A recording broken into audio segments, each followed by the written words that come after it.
৪৮ ঘণ্টার মধ্যে গণ অধিকার পরিষদ সভাপতি নুরুল হক নূরের উপর হামলাকারীদের আইনের আওতায় না আনলে যমুনা ও সচিবালয় ঘেরাওয়ের হুঁশিয়ারি দিয়েছেন দলটির সাধারণ সম্পাদক রাশেদ খান।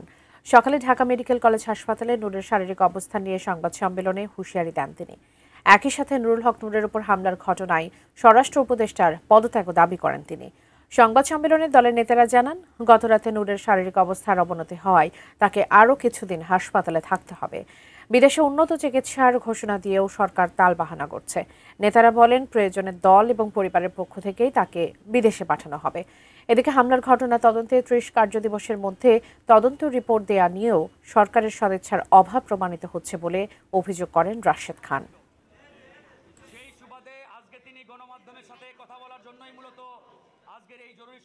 যারা অন্যায় করেছে, অপরাধ করেছে, রক্তাক্ত করেছে, তাদের বিরুদ্ধে যদি সরকার ব্যবস্থা গ্রহণ না করে, তাহলে ৪৮ ঘন্টা পর আমরা এমন কর্মসূচি দিব, সরকার কিন্তু আমাদেরকে আর থামাতে পারবে না। সেটি হতে পারে যমুনা ঘেরাও অথবা সচিবালয় ঘেরাও। স্বরাষ্ট্র উপদেষ্টা এই ঘটনার সাথে সম্পৃক্ত, যে কারণে স্বরাষ্ট্র উপদেষ্টাকে এই ঘটনার দায় নিয়ে অবশ্যই পদত্যাগ করতে হবে।